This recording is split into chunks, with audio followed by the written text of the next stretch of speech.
Good morning and welcome to the December 10th, 2025 Economic Development and the Arts Subcommittee. I will call the meeting to order at 10:03 and turn to our City Attorney, David Benton, to discuss public comment. Thank you, Madam Chair. For citizen comment, members of the public may address the subcommittee for up to 3 minutes on issues of interest or concern to them. The issues being addressed must be subject matters that fall within the jurisdiction of the city and the subcommittee. The open meeting law permits subcommittee members to listen to the comments but prohibits members from discussing or acting on matters presented. Madam Chair, in the event there's any signups for agenda items, members may speak up to 2 minutes on agenda items. Comments must be related to the agenda item and the action being considered. Council and staff cannot discuss or comment on matters being related to pending investigations, claims of litigations. Additionally, if any member in the public who appears before the subcommittee in their capacity as a lobbyist must disclose that fact to the subcommittee. Thank you, Madam Chair. Thank you so much, sir. And now I'd like to introduce our interpreter, Elsie Duarte, and allow her an opportunity to introduce herself. Thank you, Madam Chair O'Brien. My name is Elsie Duarte, and I will be providing Spanish interpretation during today's Economic Development and Arts Subcommittee session. I will now take a moment to address our Spanish-speaking audience. Buenos días, mi nombre es Elsie Duarte. Estaré interpretándole a nuestra audiencia de habla hispana durante esta sesión del Subcomité de Desarrollo Económico y Artes. Para escuchar la reunión en español presencialmente, favor de pasar por unos audífonos ubicados a la entrada de la sala de cámaras. Las personas registradas para hacer un comentario público sepan que podrán hablar libremente sin interrupciones durante el tiempo disponible. Sus comentarios serán interpretados al momento que usted termine de hablar. Gracias. Thank you, Madam Chair. Thank you, Elsie. Our next item on our agenda is called to the public, and we have one virtual speaker, Ginny Ann Sumner. Do we have Ginny Ann? Okay, Ginny Ann, the floor is yours. Madam Chair and members of the subcommittee, I just wanted to express my appreciation for your consideration last month on an update to the refurbishing of the public art and the old Crosscut Canal Park from McDowell to Thomas Roads. I look forward to the future update. Thank you.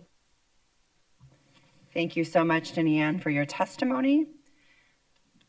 Item 1 on our agenda is approval of minutes from the November 12th, 2025 subcommittee meeting. Do I have a motion for approval? Move to approve. Second. I have a motion and a second. All those in favor, please say aye. Aye. Any nays? Hearing none, the motion passes unanimously. Item number 2 on our agenda is the Convention Market Industry Update. And for this item, we have Jerry Harper, the Phoenix Convention Center Director, as well as Ron Price, Visit Phoenix President and CEO, joining us this morning. Thank you, gentlemen, for both coming today and providing us with this very important update. Good morning, Madam Chair, members of the subcommittee. Thank you for the opportunity to come and give you an update on the convention center activity. And we also want to spend a little bit of time talking about the convention market in general. Joining me to my left is Ron Price, President and CEO of Visit Phoenix, who is a partner of ours in selling this destination, a really good partner. And throughout this presentation, you'll hear about some of the fruits of their labor as we move forward. So this morning, what I'd like to talk about is a little bit about visitor spending to give you an idea of the overall impact of the convention center on the market since the expansion was complete. I'll also spend a little bit of time talking about this past summer, which was a historic summer for us as far as activity is concerned at the convention center. Then I'll also spend a little bit of time talking about some upcoming events, some notable events that we'll have at the convention center. And then we'll spend some time talking about the competitive destinations, our comp set, to give you an idea of what is happening in the market in general. And then we'll have some time at the end for some questions. So when talking about the overall impact of the Phoenix Convention Center, since the expansion, it's important to talk about the attendance, the number of people that have walked through our doors.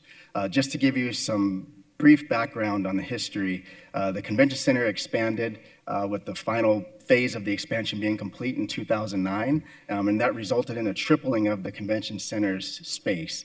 At that same time, the downtown Sheraton Hotel opened, giving us a significant boost as far as our status in the market. And in 2009, that was the first year since the completion of expansion, through 2023, you can see on the slide in front of you the amount of attendance that would have taken place at the convention center had we not expanded. And let me explain that. For the expansion, it was funded by the state and the city. They both participated by contributing half of the money needed for the expansion. And to justify the state's investment in the convention center, annually, there's a requirement from a state statute, I believe it's ARS 9-626, that requires a feasibility study to be completed to understand the economic impact for that year of the convention center. It's basically to give a return on investment to the state. And in that study, which is completed by HVS, they looked at the number of attendees that attended the convention center in the final years before the expansion, so 2003 through 2005, to get an average of the attendance, and this is back when we called the Civic Plaza, so before the convention expansion. And then what that does is that gives you a baseline to determine what we refer to as the no-build scenario. So what would have taken place as far as action at the convention center had we not expanded? And that's what you see in front of you. So since 2009 through the last completed year of this study, which was 2023, it was about 411,000 attendees that would have walked through the convention center had it not expanded. So again, that's what we call the no-build scenario. So to show you the impact of the expansion, this gives you the actual numbers as far as the number of people that attended events at the convention center over that same period of time. And again, that's a significant improvement, and we're looking at 3.2 million people compared to the 411,000 that would have been had we not expanded. So again, this is the build scenario. Now, the reason we're talking about the number of attendees is because that is how we're able to determine the true economic impact of the activity at the convention center. And the way that we do that is each attendee is assigned a number, which is based on the spend that they have when they arrive into the destination.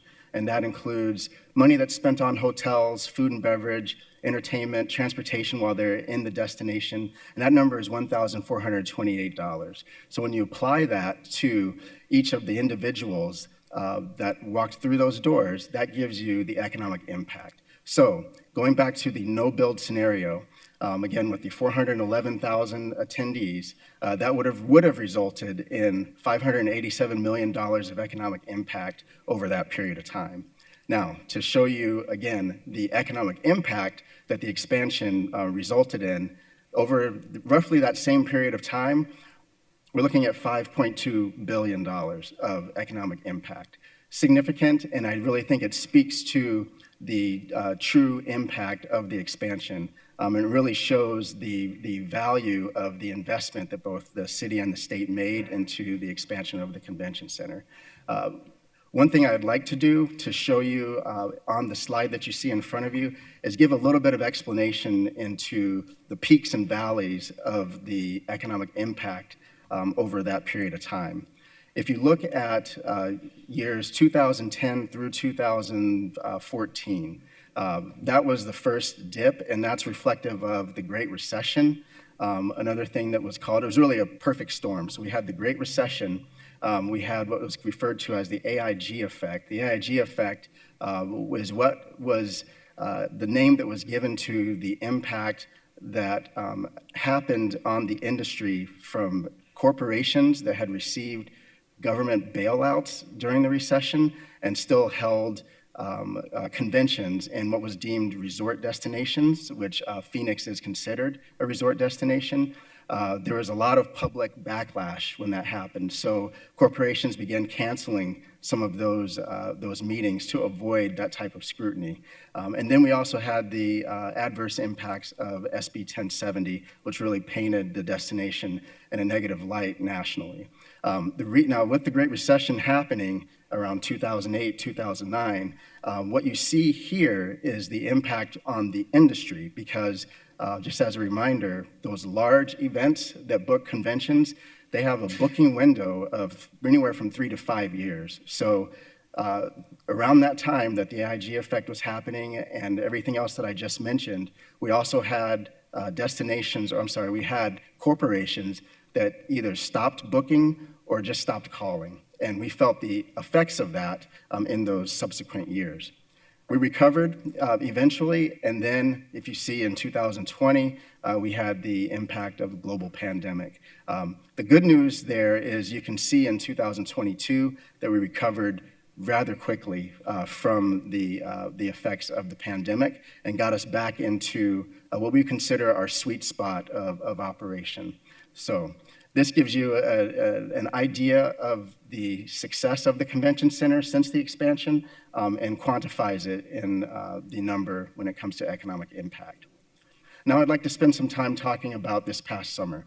There's a misnomer in the world that when it gets hot here in the summer, we don't have business at the convention center, and I'm here to say that is quite the opposite. I'll point out 4 of the 5 groups that you see on this slide. So we've got the Brothers of Kappa Alpha Psi Fraternity Incorporated. We have Phoenix Fan Fusion, which is our version of Comic-Con. We have Volleyball Festival, and then we have the Church of God in Christ. Just those 4 events alone that took place in the summer accounted for 72,000 attendees at the convention center, which was significant. It really kept our team busy. Clean Power also took place in May, and that was just in it by itself was another 10,000 people. So it was a really busy summer. It was really successful, and we were quite excited. And again, this really speaks to the hard work that both our staff at the convention center and at Visit Phoenix has done to not only bring in events to this destination, but service those events when they're here and make sure that their events were successful. And as a result of that, I talked about the Church of God in Christ. This was a summer event that took place. They had such a good time here and appreciated the attention that they got that they sought us out at a trade show in October just to let us know that one of the other groups underneath their umbrella wants to bring their event to Phoenix strictly because of the experience that they had when they were here this past summer. Now, upcoming events. I want to first talk about Urbana 25. What's significant about that group is they're coming this December, so this month, and this is a group that's actually meeting here in Phoenix between Christmas and New Year's. That is significant because the hotels traditionally have a really tough time putting heads in beds during that time, especially when it comes to group business. So to have this group come here at that time is significant. And then May of 2026, we've got, we call it ISEF, which is Society for Science in the Public, and then also National Postal Forum. Both between those 2 groups, we're looking at about 10,000 people. 2030, in November, we're going to welcome back the National League of Cities. They were last here in 2011, so we're excited to have them come back. And in more of the immediate future, we are 114 days away from the NCAA Women's Final Four taking place here in downtown Phoenix. It's going to completely take over downtown that first weekend in April. And then another mega event that's going to be coming in February of 2027 is the NBA All-Star Game, another one that we're excited for. Now, a significant group that met for the first time here in Phoenix was CimicCon West. This was a group that had been in San Francisco for multiple decades. This was their first time meeting outside of San Francisco, and this is the premier microelectronics event in the world. And the fact that they came here and were successful is really significant because, I'm happy to say that we're going to be welcoming them back in 2027. And our long-term goal is to impress upon them that we make sense to be the new home of CimicCon West. But what I'd like to do is show you just a brief video to summarize their experience when they were here this past October.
like how the video ends with the overhead shot of Canyon on Third.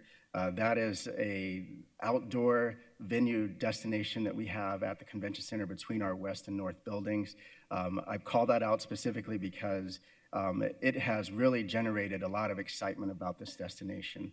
And one of the things that we've learned from the CS&L study, which was completed, that we presented on back in October of 22, was that it's a trend in the industry that meeting planners, when they go to destinations that have a favorable climate, is to find a way to do some events outside. So with the 80,000 square feet that we have, branded Canyon on Third, it serves as a blank canvas for these meeting planners to really get creative with how they use that space. And you can see SemiCon West activated it by having an outdoor festival atmosphere and a party to celebrate that event. And it was very successful, and we're really excited to have them here. Again, over 20,000 people attended that event, and they used hotels. It was up about 30 hotels, including outside of the downtown perimeter, the downtown footprint.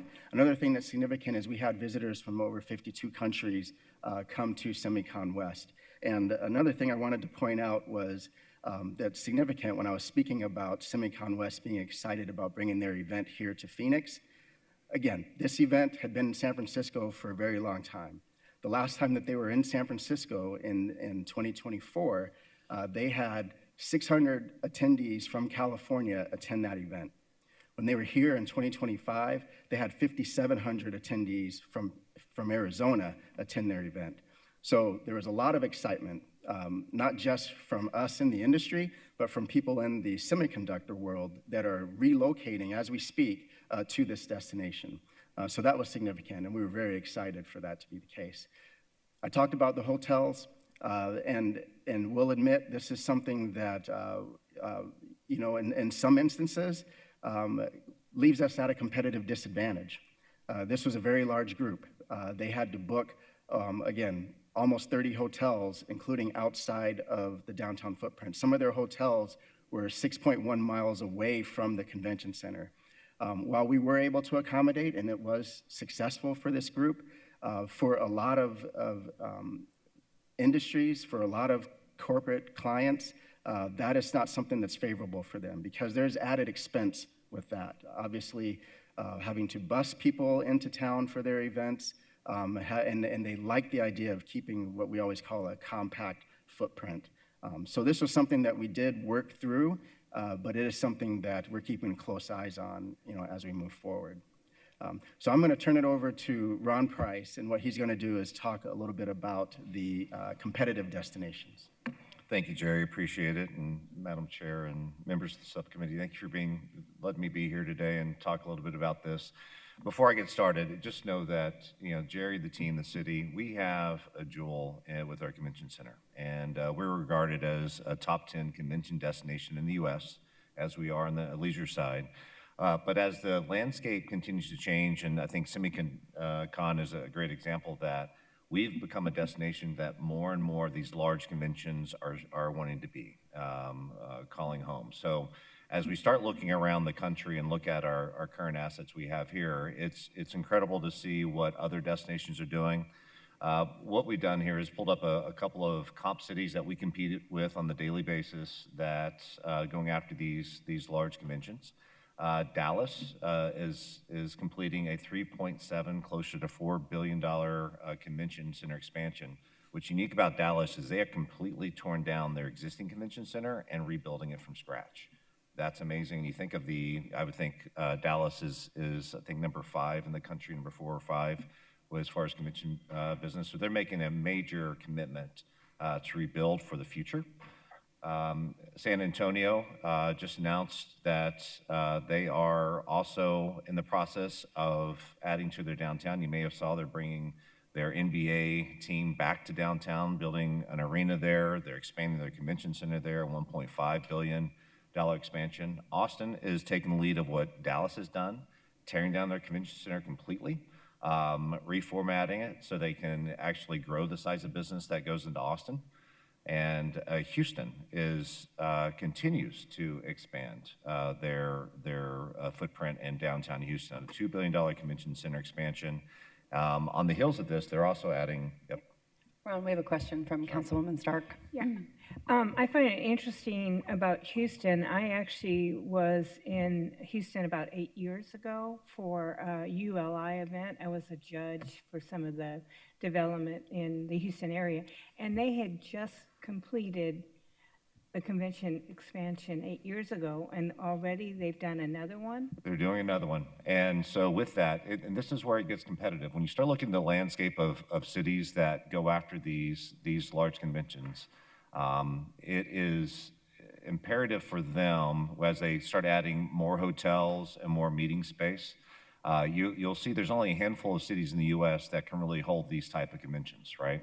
And so Houston is one of those, especially with the oil and gas business they have there. You'll see several others. But even with this one here, they're now thinking about the next phase of it, which is another I think, 15 to 25-year vision.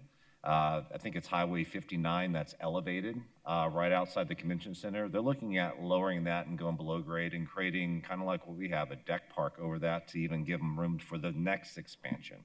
So it's serious business, and you look at the amount of revenue of the economic impact these conventions bring into a city, not just the economic impact, but the thought leaders and the companies that come in.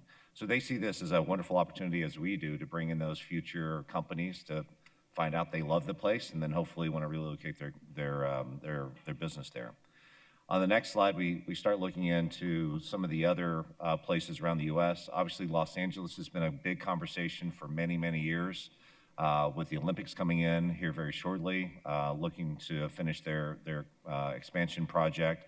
Seattle is very unique. Seattle has been a fast-growing competitor around the country, and especially with the announcement of their $2 billion expansion project, will definitely put them up there as a more competitive city.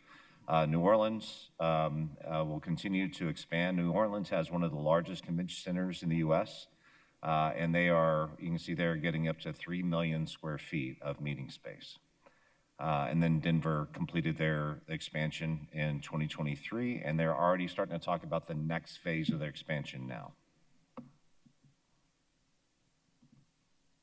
Las Vegas, I always smile when I talk about Las Vegas. It's such an anomaly, and I think you can look at their convention center as one thing, but most of the hotels there, we would all call it, that's a convention center within the hotel. But with the growth opportunities, with the different sporting venues they're building, able to attract larger conventions and a lot more international conventions, they're making another investment into their convention center. Orange County, this is actually out in Orlando. Orlando, as you all know, is a top destination to host some of these domestic and international conventions.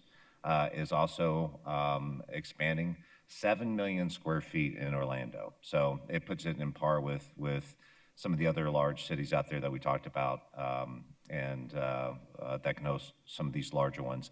And then Nashville, they put out there, Nashville is another one that has grown in popularity, and also in the convention side. They see this as a great opportunity to help flourish their economy, as we do here in Phoenix, and we'll be adding 300 square feet of an expansion here very soon.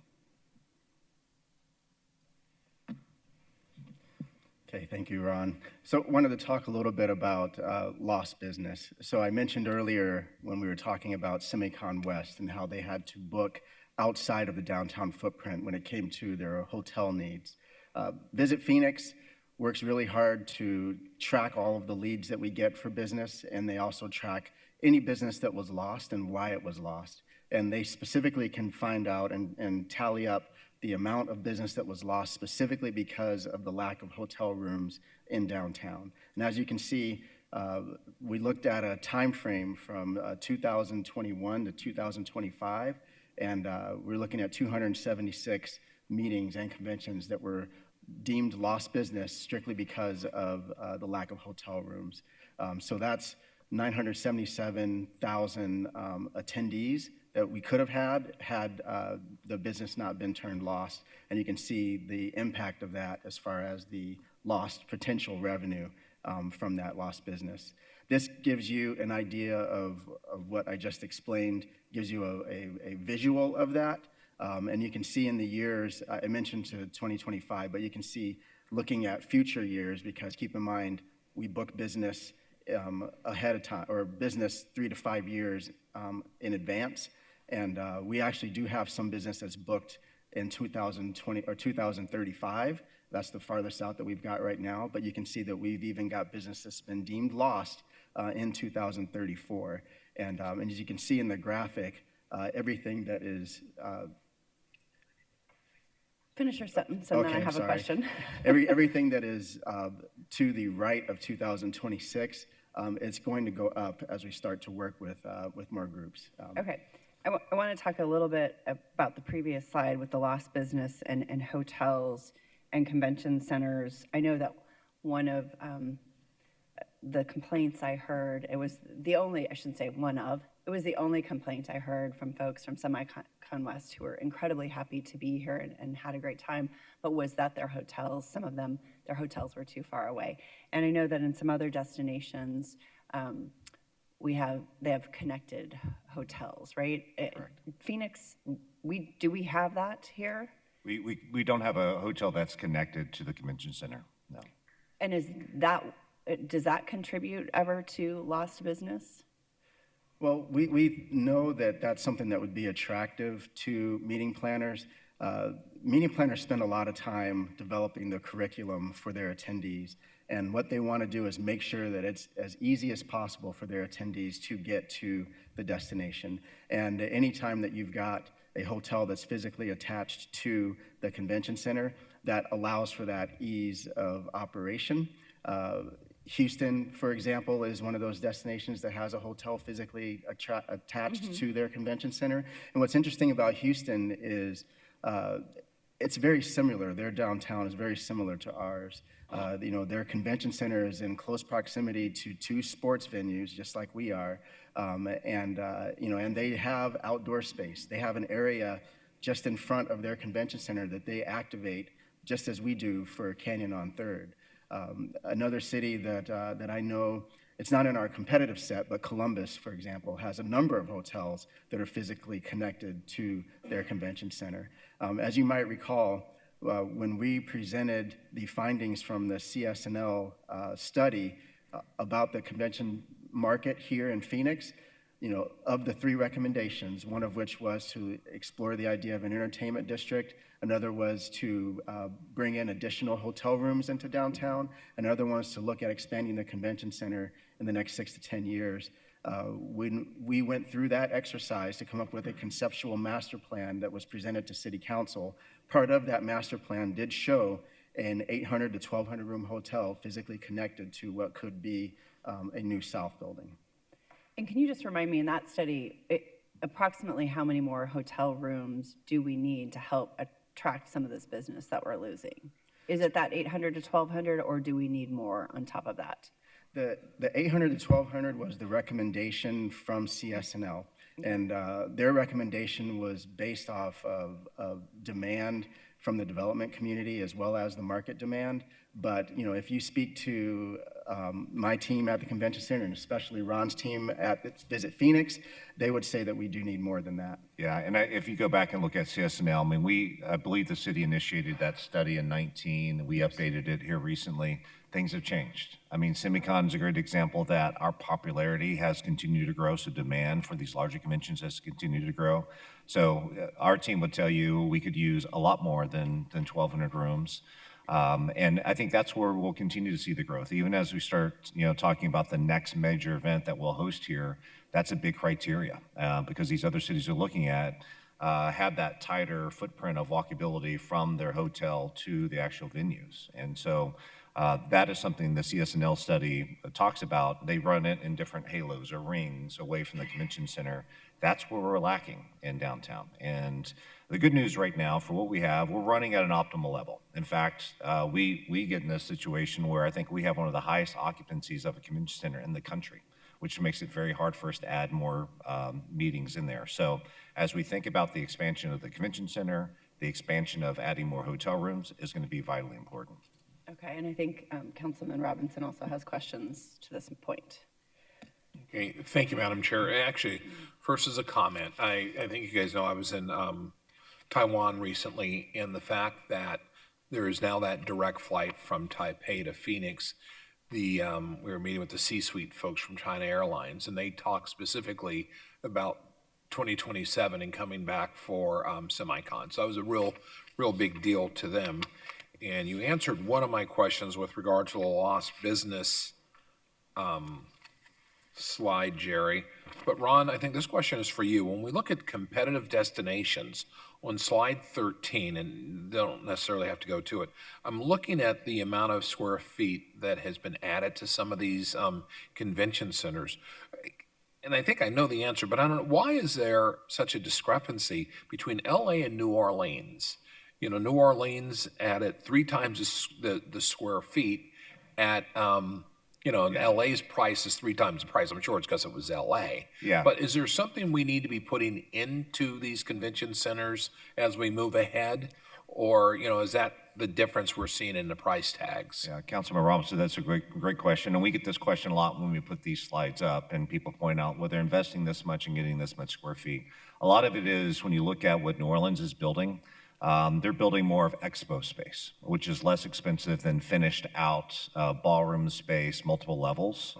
And so that's where you start to see some of those discrepancies play in. So it's the type of space that they're actually adding on to their facility versus, like I said earlier, if you're building a brand new convention center, multiple floors, elevators, all those things versus an empty box.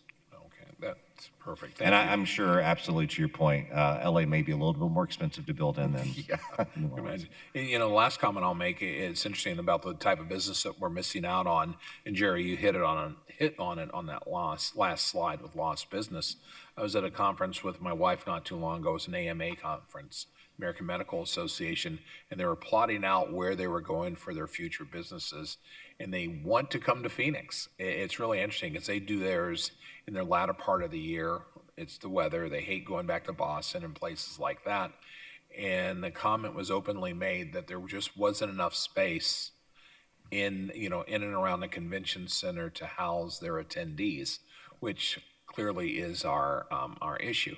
So let me ask this next question. I know there's a lot of work being done looking for a partner, and if you can say, are we getting close to having another partner in a big hotel that's that would help us in this endeavor? I know the convention center is one part of it. I'd like to see the hotel on top of the convention center personally, but is there movement in talking to some of the larger chains with having a larger presence in the downtown area? I can answer that. Part of my job is working with the leaders of the hotel organizations, companies, and they are all waiting for this project. This is a destination that they want to have a major investment in, and I can say that about all the major brands. They're interested in this beyond other locations we have around the valley. They're all holding out for this one. So yes, you will have a good number of developers as well as major hotel brands that will want to put their interest out on the table for us to look at. Yeah. Councilwoman Stark and then Councilwoman Pastor.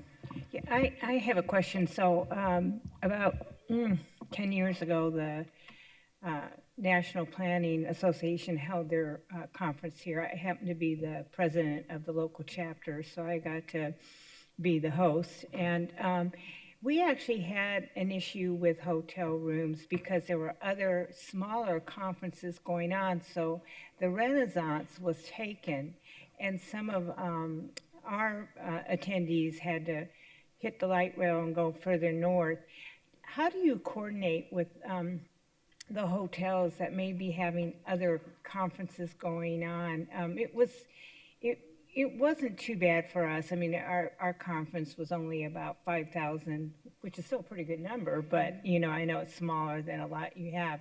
But it was a concern, and talking to national leadership, they had said, I hope you would have had another hotel. We were happy to be there. We had a great time, great conference. They loved the convention center, but they were concerned. Of course, since then, we've had a couple small boutique hotels built that would have Right. helped. But how do you coordinate that? So that's a great question, and that's something that our team works on the daily basis. And you can imagine being at the level of occupancy we have at the convention center, the amount of demand that we have on the city.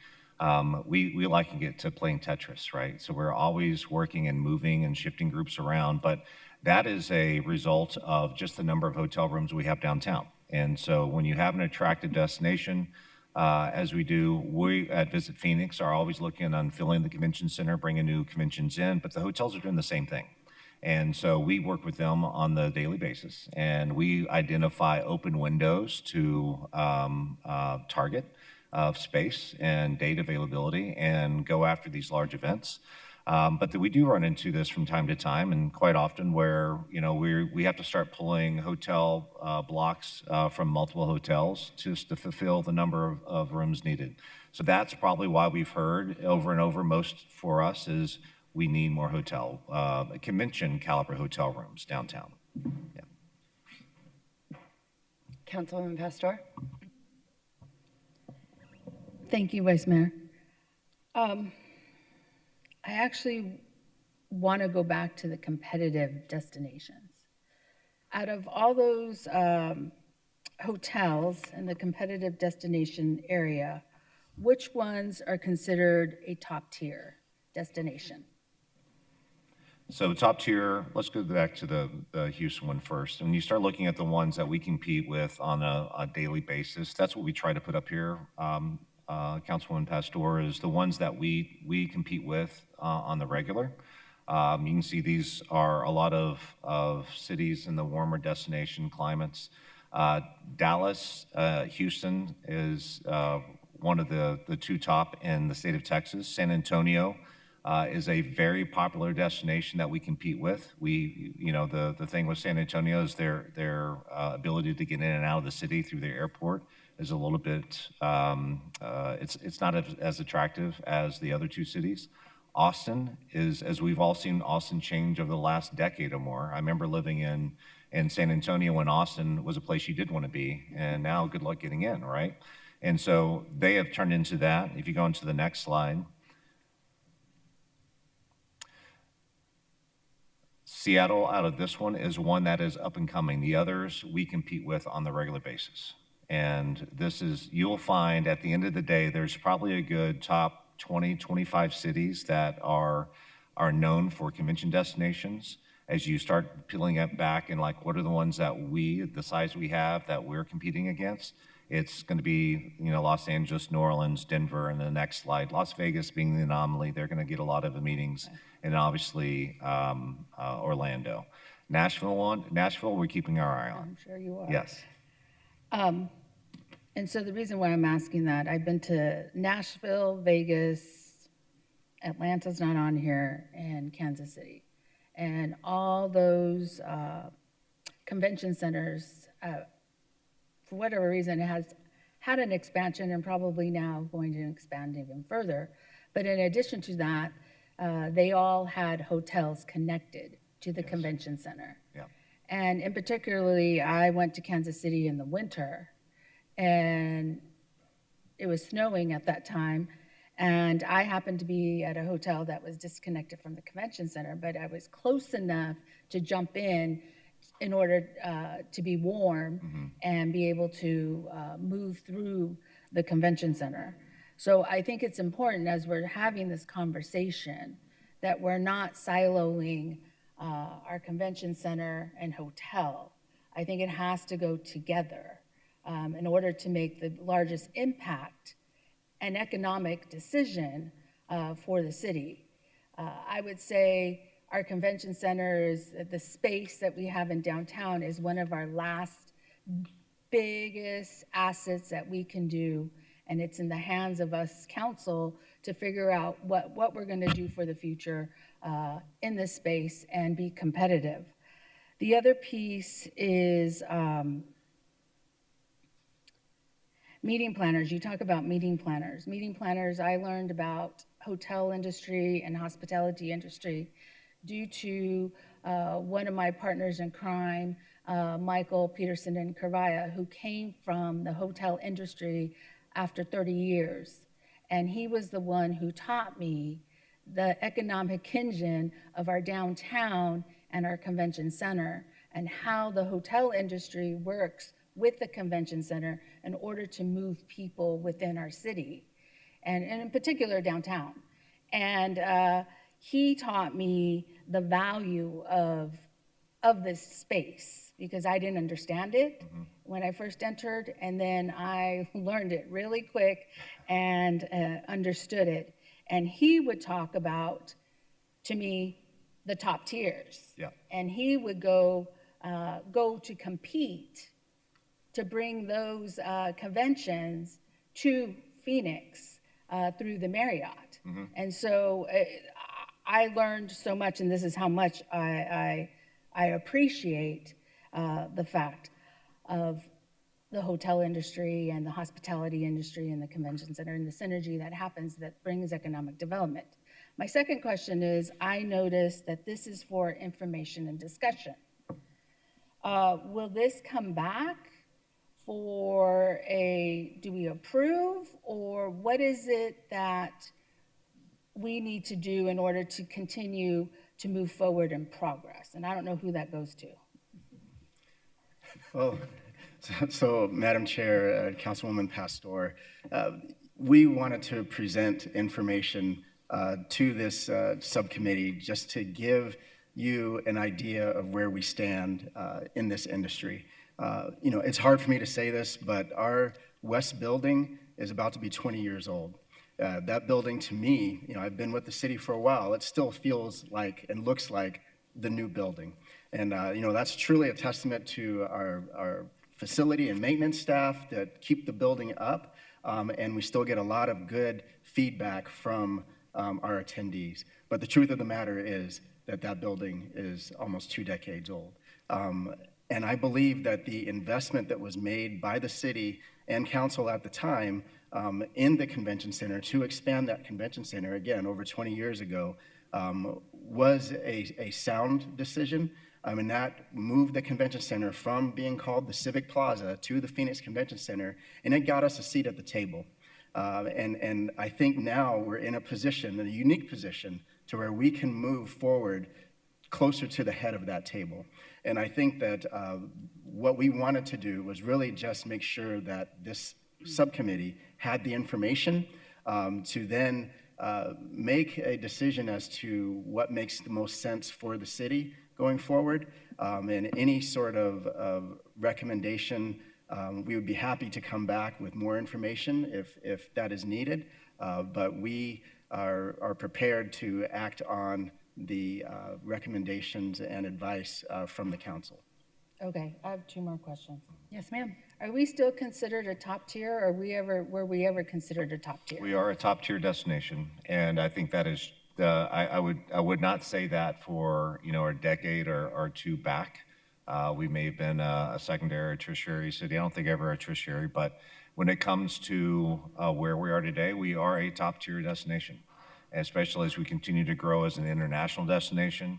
When you start looking at the type of meetings, conventions that are interested in coming here, we are now entertaining meetings, conventions, thanks to our city leaders, of what we've built. Semiconducting, we're getting SemiCon. The medical and healthcare investments that we're making with the BioCore that's happening downtown, we have had a huge increase of medical conventions coming in. That we continue to see the parallels that with the city makes investments, we're seeing those conventions come right behind them because they want to be here. Those conventions, though, are some of the most attractive and sought-after conventions in the country, and they want to be here. And so I think to that, we're getting to a point where this is the right conversation, the right time to have this conversation of how do we continue to keep what we have. Yeah, I can't imagine semiconducting getting smaller in the future. I see that continue to grow. And then what comes on the heels of that, these other conventions, because of where we are today. So I continue to see that we're at a right time to have this conversation about what the future of the convention center looks like. And from the plan that Jerry and the city have put together with the works of CSNL, the Smith Group, if you remember, we presented that, I believe, last session or last year, where we showed a visual of what could be built. which also included a hotel that would be connected to the convention center, much of the questions we have there. So those are that's been thought through and thought out. So we're at that point now where understanding what the direction of city would like to take us. And like Jerry said, I think we're more than prepared to assist in that. So it's great to hear that Phoenix is a top tier. I guess what I'm trying to figure out is if we don't advance, knowing with all the information we have and all the studies that demonstrate that we should advance and grow and expand, if we don't, then what? Cities will pass us up. Okay. And so then it goes back to the slide of the economic impact or the loss of business. Correct. And I just only see us continuing to be really becoming an international city, because we are becoming an international city, which means growth, which means eyes on us, but also conventions to come to the city. I welcome anybody in Midtown and Uptown where there are hotels. But as a person that attends conventions, I like to be in the core and the center so I can walk to that city and be able to enjoy it. And sometimes Midtown has enough in that space to enjoy. And Durant's is opening, so that would be great. Some of them could walk to Durant's. But my point is that we need to really look at and really have a discussion or an action in the future as to here's the directive, because we have it. We've already formed it, and it's there. So thank you for your presentation. I will send it back to the Vice Mayor and see if we could, in the future, have an action. Thank you so much, Councilwoman Pastor, for your questions and comments. Ron, Councilman Robinson asked you about companies being interested in hotels in downtown, and I would ask you, what is it that they're waiting for to invest in downtown and in our convention center area? They are anxious to see an RFP, RFQ on the street and to take action. Okay, so given the comments I've heard from my fellow committee members today, I think we would like to have a further discussion in the springtime about what forward action might look like. Is that a fair assessment? I see some heads nodding to my right and left, so if we could have that back in the spring. Is March or April? I hate to I don't want to not put a deadline on it, but I don't want to put an unreasonable one on. So is March good, or? Yes, Madam Chair, March will be fine. We'd be happy to come back. Okay. And Councilwoman Stark would like to add another comment. Just one last comment. So my brother was here for a medical convention, and he is actually in the plane flying back to Portland, but he said he had a terrific time. I think what impressed him most is how much the city of Phoenix has grown up and what there is in the downtown to offer attendees of conventions. So he had nothing but rave comments about the convention center, so good work. Thank you. And before you leave the table, please, I do not want to forget about our students. We are blessed to be joined by students from North Park High School. Is that North High School? I apologize. I have North Park on my brain for other reasons. North High School, and welcome and thank you. And we have several of them signed up to speak on this item. So if you gentlemen will stay at your seats in case we need you to answer some questions. We'll start first with, and I'm going to apologize ahead of time if I butcher any names. I really don't intend to.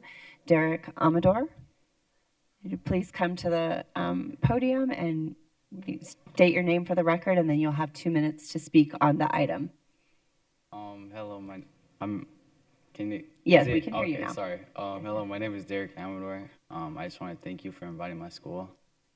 And I was wondering if, there's one singular thing that we can do to boost convention, attendance or ratings, one singular thing. If you can? If the city can. Yeah, what is the one single thing the city could do to boost more conventions or more convention attendees? Attendees. More convention attendees. Gentlemen, could you help us out there? I'm going to leave that to the experts. Okay, so Madam Chair, members of the subcommittee, that's an interesting question because there's a number of things that we would like to focus on, but if we had to pick one, and if we had to pick one right now, I would say additional hotel rooms in downtown. We like to describe our situation as being lopsided in our rooms to space ratio. So having more hotel rooms allows us to maximize the potential of the current convention center. And one thing I would like to do is make sure that the subcommittee and our guests understand when Ron mentioned convention hotels, what we mean by that is hotels that are large enough to where they can commit a significant number of rooms for future business while still having enough room for what we call transient business. So that's the weekly business, that sort of thing. So a convention hotel, that's why we've been really focused on hotels that are 800 to 1,200 rooms. The Sheraton Hotel, for example, is 1,000 rooms, largest hotel in the state, but they are able to commit a significant portion of their room block for future business, and that really bodes well for our industry. Okay. Wonderful. Thank you for responding to my question. Thank you for that excellent question. You're welcome. And for coming down. And then we have Lucas Van.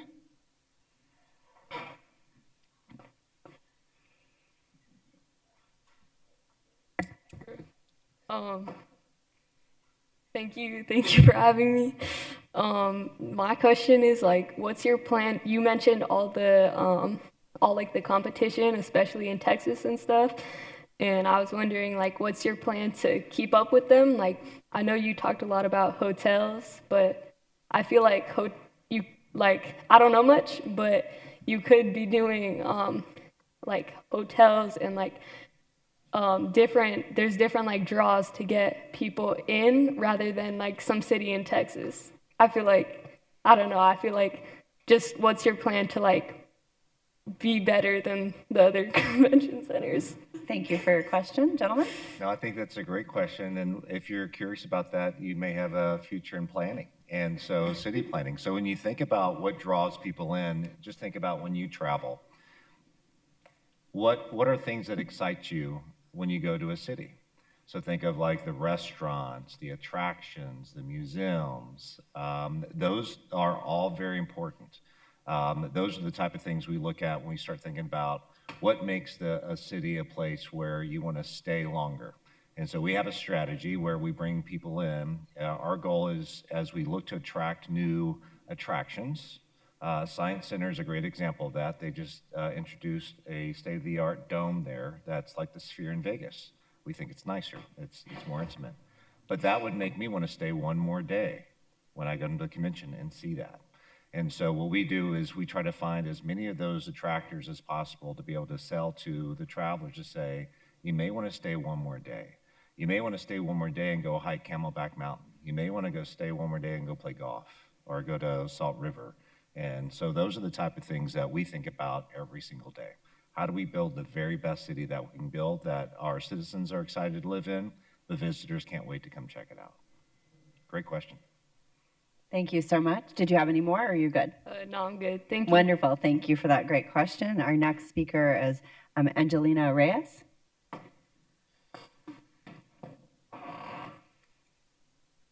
Good morning. My name is Angelina Reyes, a student at North High School. Thank you for this opportunity for me and my classmates to be here today and speak to you guys about our community. Today I want to speak on the convention center. I am very neutral about this topic. Yes, it is a good development as the convention center is a well-used place, but you keep mentioning other cities such as Austin, San Antonio, and Houston, but that's all about other people coming to our city. How is this going to benefit us and our tax money? Is this really going to a good cause? Thank you for that question. So, Madam Chair, members of the subcommittee, Angelina, that's a very good question. And you have to forgive me when we talk about the economic impact. We've been doing that for quite some time, and sometimes I feel like I need to step back and kind of explain a little bit more about what that actually means. So thanks for the opportunity to do that. When money comes into the city, it allows the city it gives the city the resources it needs to develop or to deliver the services that it does to the community. So when people come in, especially from outside of the state, and visit this destination, and as I mentioned before, they're spending money on hotels, they're spending money at the bars and restaurants.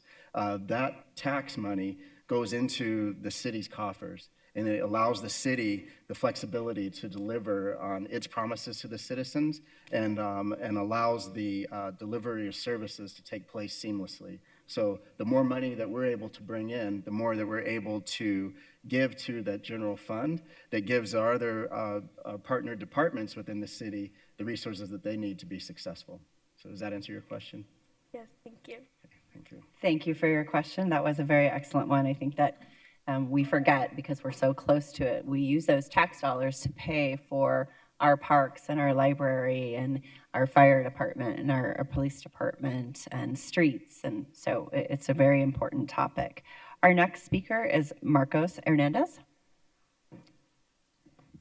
Welcome.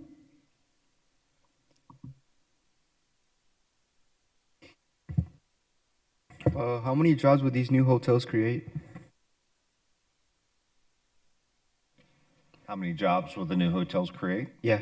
So that's a great question, and it really depends on the size and scale of the hotel. So larger hotels will employ a lot more people than the smaller hotels. And so, you know, I've worked on a number of hotels. My background is hotel development. And so when you get into the development phase, you can think of all the workers that go in to build a building, right? And so you can think of there's thousands and thousands of people that go in that it takes to build, let's say, a 20, 30-story building, something like the Sheraton. And so when you start thinking about hotels that have 1,000 rooms, they may have 500, 600, 700 people, full-time workers that work there. So in addition to the thousands that are employed to build the building, then you have the workers that are going to be there to continue, you know, the hotel to be operable. And so what's great about this, though, is as you create demand with the hotels, it's called a halo effect. And so what happens if you have a thriving business, if you have a restaurant, or if you're a florist, you think of all these hotels that buy fresh flowers, there's a direct correlation, what we call compression or a halo effect, that goes out and starts creating demand for future businesses to open around that. Because you have all these wonderful visitors from out of town that need to buy things or want to go explore things. And so in addition to the hotels, you have a lot more small businesses opening up around that area. Excellent question. Did you have any more? No, thank you. Thank you so much. And next we have David Lee.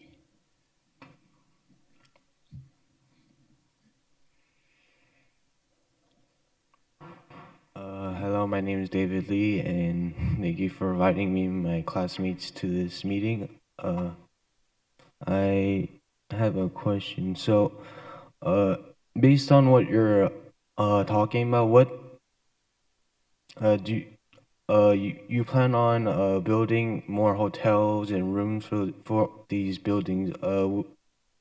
Is there a reason behind this based on the statistics from the graphs, or what, or from the people themselves that are wanting these demands for needing more hotel rooms, or something else like that? So, Madam Chair, members of the subcommittee, so where the information comes from that informs us on the need for additional hotels, we did have a study that was completed. Ron mentioned it was originally completed in 2019. We did have the impact of the pandemic that caused us to reevaluate those recommendations and come back in 2022.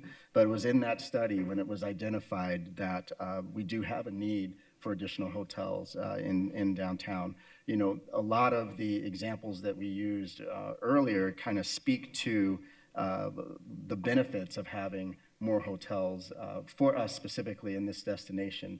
And, you know, it's important because, you know, Councilwoman Stark mentioned, you know, a challenge with an event that she was here for just because of the hotel that they were in and not as enough rooms. So people had to book what we call outside of the block, which means I always like to refer to that as outside of walking distance.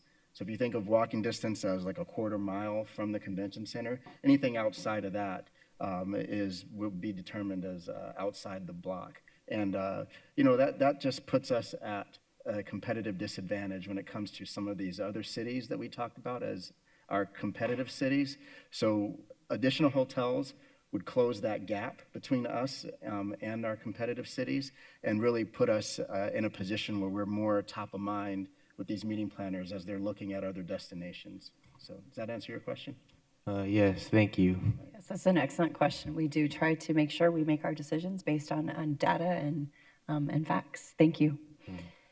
Our next speaker is Stephanie Gonzalez.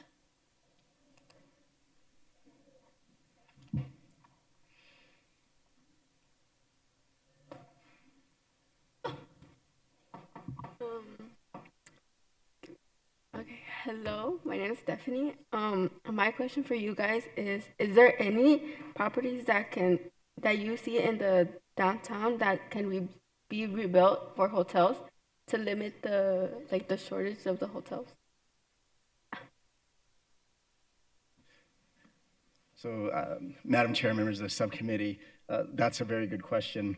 When you look at, or based off of what I was saying before about the walking distance, you know, we have a unique position because we are the 5th largest city in the country, yet our downtown is still relatively young when you compare it to other older cities in the country. That being said, we still do not have a lot of vacant land in and around the convention center, and more importantly, vacant land that is owned and controlled by the city that we have more influence over. That being said, we do have what we refer to as underutilized land in and around the convention center. One in particular is we do have an active parking garage that's directly across the street from the west building of the convention center. Right now, given the growth of downtown, it could be argued that a parking garage is not the highest and best use of that property, so there's potential for that property. And then we spent a lot of time talking about the South Building this morning. The South Building, which is part of the convention center, is on what we call a super block in downtown. And what I mean by that is it's essentially, think of 4 regular-sized city blocks all squished together. It forms that super block. And on that super block, we've got one building, one single-story building, which is the South Building. At the time, when it was built back in the late 80s, that was the highest and best use of that property. But as I mentioned before, given the growth of downtown, we're at a position where it makes a lot of sense to reevaluate what would be the highest and best use of that property. And in the conceptual master plan that was presented to City Council, we did focus on that South Building site as the best site for growth for the convention center, whether it being a new South Building, but then also developing half of that block and to try to mirror a little bit of what we've got on the north side of that block, which we call our North Building. And one thing that we did, which was unique at the time when we built completed the expansion, we went vertical. Ron was talking about New Orleans. New Orleans has a lot of square footage, but it's all linear. I mean, you go to New Orleans, you're gonna walk a lot, right? But here with Phoenix, we have vertical development, meaning that we've got a large amount of space in more of a compact footprint. So if we follow that same design theory on the north half of the South Building site, the current South Building site, that leaves the south half for additional development, and most importantly, hotel development on that south side. Thank you for your question. Andrea Quintana.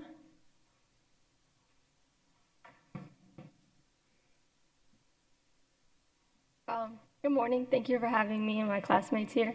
So you guys were talking about like building a hotel, like connecting it to the building so people wouldn't have to like walk as far. So what would that look like? Would you guys have to purchase more land or use the land that you were talking about that was underused, like to make a hotel connected to the convention center?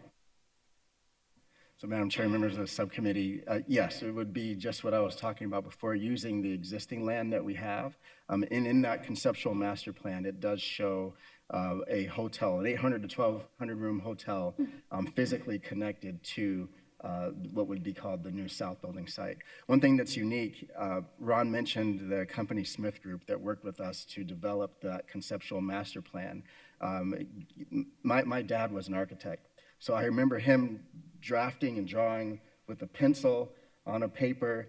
It's so different now. I mean, they use, AutoCAD. They use a lot of different sorts of computer programming. So it's so advanced that they were able to put me in a virtual space to walk what that walking path would be from a hotel to the convention center site. So I could visually see what that movement would be like. And it's incredible, but it's also puts us in a good position because, as we mentioned before, there's lots of advantages to having a hotel physically connected to the convention center. So that's where we would be looking to do that. Yeah, thank you. Thank you. Victor Mendieta? Hopefully I didn't butcher that too badly. Hi. First, I would say thank you to Councilwoman Pastor for inviting us here. It is an amazing opportunity. I'd like to thank everyone for their time. A few questions. I have a few questions. My first question is, you did mention a hotel that was around 20 years old. So what would your goal be for that hotel? Would it be to renovate it or would it be to rebuild it from scratch? So, Madam Chair, members of the subcommittee, Victor, the building I was referring to that's 20 years old is actually the west building of the convention center. So right now, what we would do, so if I back up a little bit, when we expanded the convention center back in 2009, we built 2 new buildings, but we also invested in the existing building, which is the south building.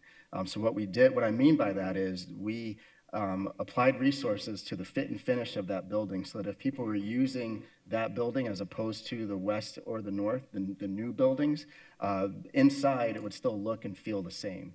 So if we do get to a point where we're able to expand our convention center and the west building, which is 20 years old, becomes the older building, we would also make sure that we dedicate resources to update what's the interior of that building so that when people are inside, they don't feel the difference between the two. I also asked for, what would be the estimated cost of a new hotel or new hotels? Because I do hear a lot mentioned of hotels like large, small, or medium, but I haven't heard of any cost.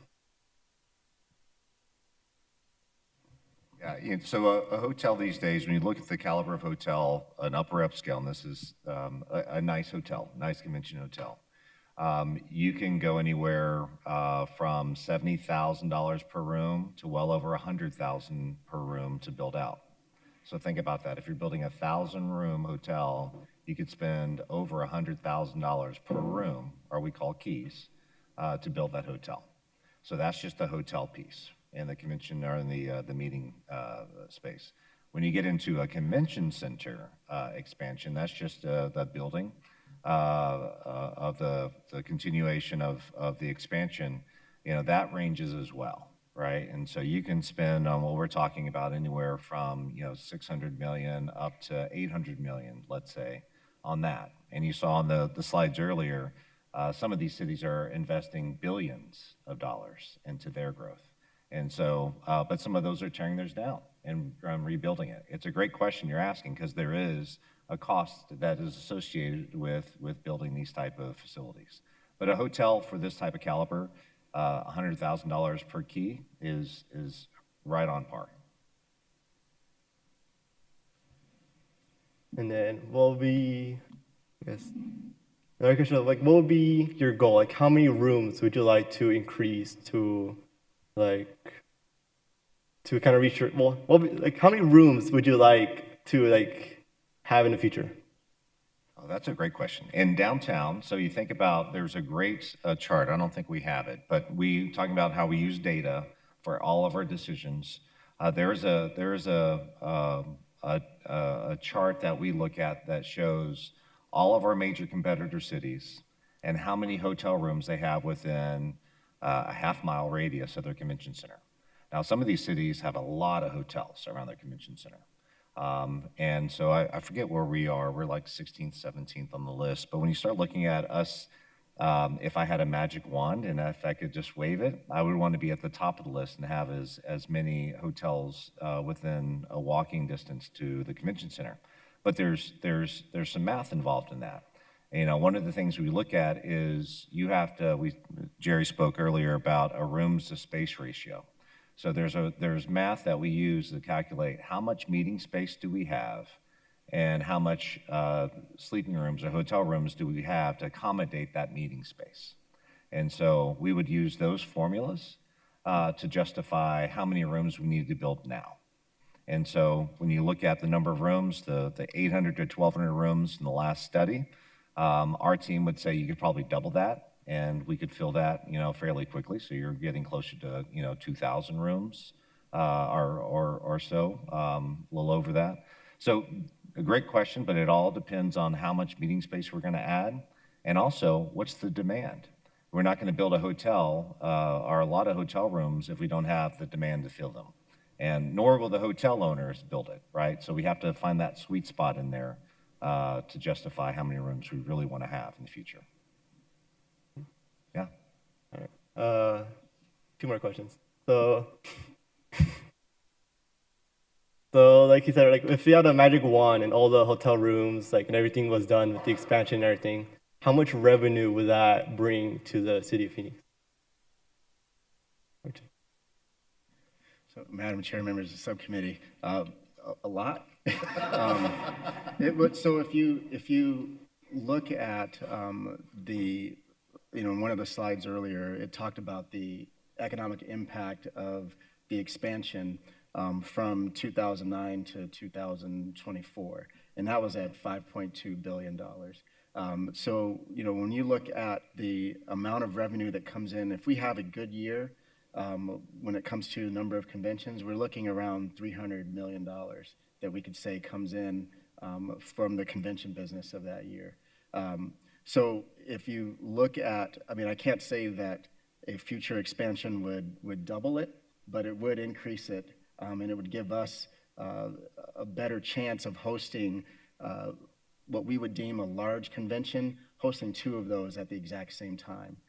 So that's one of the main draws for us in having additional space and additional hotel rooms to support it. So I guess the best way, without, you know, doing the math, the best way to answer your question would probably say that we could probably increase our revenue by maybe 50%. I have one last question. It would be, what do you seek in a convention when you go to attend? What do we seek when we go to conventions? Yes. When we attend as attendees? Yes. Style, feel, people, restaurants, hotels, right. Vibrancy, life.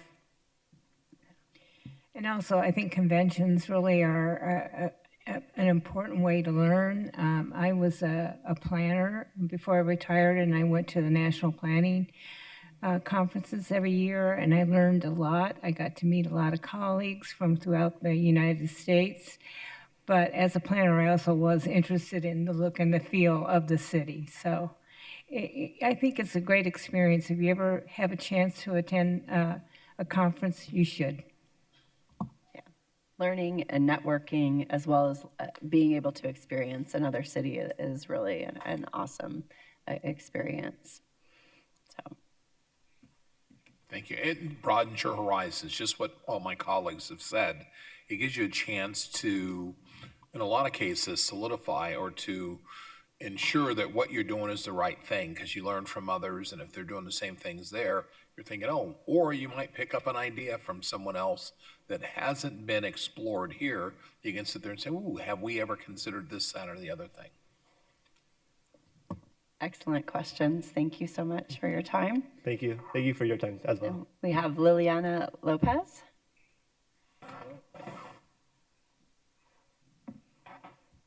Well, good morning, everyone. I wanted to thank you guys for giving us the opportunity to comment today.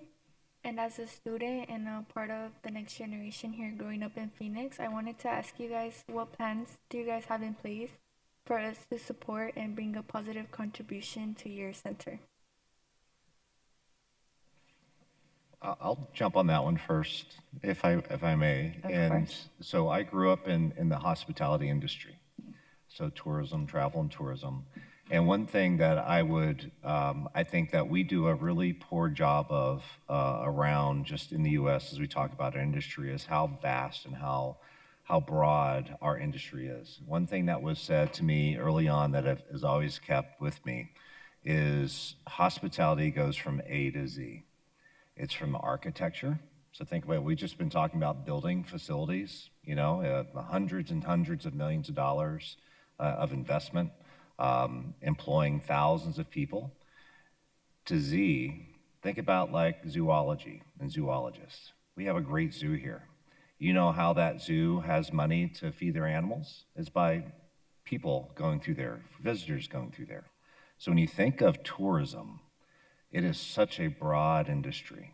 And so I always like to take the opportunity when I get to speak with you all is think about our industry not as what we've done a bad job of painting it as really the service level, which is very important to the vitality and growth and hospitality that we have. But think of how other parts of what you're going to learn in school, and whether it be from being someone on the design side, the architecture side, accounting, human resources, all the things that go into making any company great. Hospitality has that and so much more.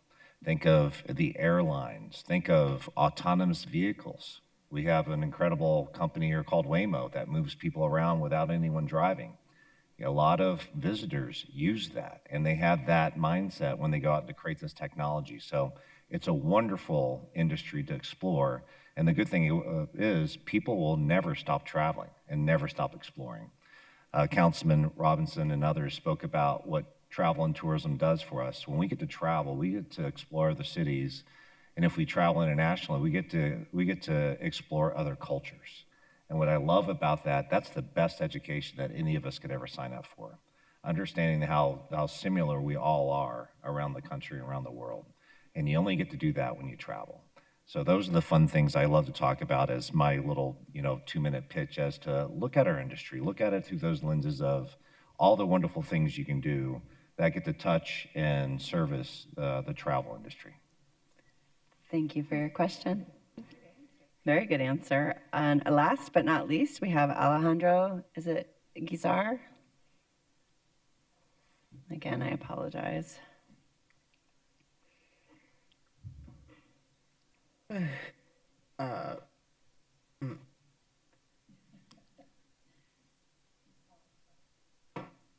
Thanks for having me here, I guess.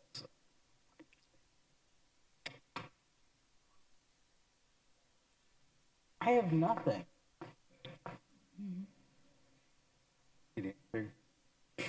What? No. Okay. I don't. Thank you for being with us. Yeah. If you don't have a question, If you don't have a question, you're fine. You can just okay. end it. You can just say, You that's can fine. just say thank you for having us. Yeah, Yes. thanks for having me. Absolutely. You're welcome. And I just want to, one more, I apologize, I don't have that person on here, but if you could step to the microphone and say your name. Hi, thank you for having me. My name is Eric Johnson. I'm with North High School. I have a question when it comes to city events. I know everyone's talking about like the hotels and stuff like that. I think I know because people are thinking about like like building and like just bringing people together when it comes to like restaurants and all that other stuff. But I think what's more important is like the community. And I feel like if people have more events outside of, like stores and stuff like that and restaurants, I feel like people would be more interested in coming here. That's my opinion as someone who lives in this area. I feel like it gets a little bit boring, no offense. I just think that there's not events going on as much as there could be, and that's my opinion. well, in your opinion, matters. And thank you very much for sharing with us. I think that it's important for us to, we try to communicate, and so maybe we need to communicate a little bit better with our school districts about the different events that are available for local community members as well as when we have visitors, because those events are for both, and you're very fortunate to live not too far from downtown. So we'll work a little harder to make sure we communicate better with our schools. So thank you for sharing. That's very important. Of course. I just want to say one more thing. I just Yes. think that, like, if you want to attract people, you have to make things like more out there for also people that live here, because if they are having a good time here, other people are going to have a good time when they come over. You That's are basically what it absolutely was. correct. Thank you. Those are very excellent Thank you. comments. Thank you again. I want to thank all of our students from North High School for your interest and desire to improve our city. Thank Councilwoman Pastor for inviting them. We are a top-tier city in the convention center, and our data shows that we need another large downtown hotel, and I look forward to seeing when you return with a request for proposal and a plan to move forward. I appreciate the work that you did in this update. Do my council members have any final comments? Thank you for being here. Yay. Councilwoman Pastor? Yes, I would like to thank my colleagues for being patient in this process. They had asked me to come speak at their class, and I said, I'd rather you come see me, because you can learn as you're learning right now in real time. But in addition to that, they can experience what city government, really what government's all about. This is a government class, and I thought this is a hands-on way of learning. I would like to thank Mr. Palomera and Ms. Espinosa for their government class and organizing this and making it happen. Thank you. Give me the grace, because this happened real quick. And so appreciate it.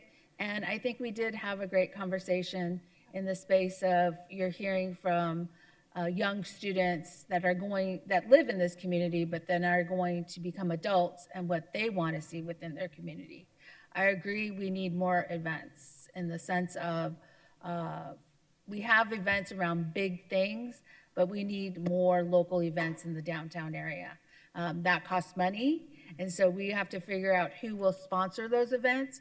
All of this is being built with taxpayers, but also in a partnership, what they call a public-private partnership, where a private entity will come in and they will do the hotel and they will front the money as we let them use the land. And so those are partnerships that we do. So thank you, appreciate it. Absolutely. And I just have one, my other item is any future agenda item requests while y'all are here. Okay, hearing none, then we will adjourn the meeting. Thank you all.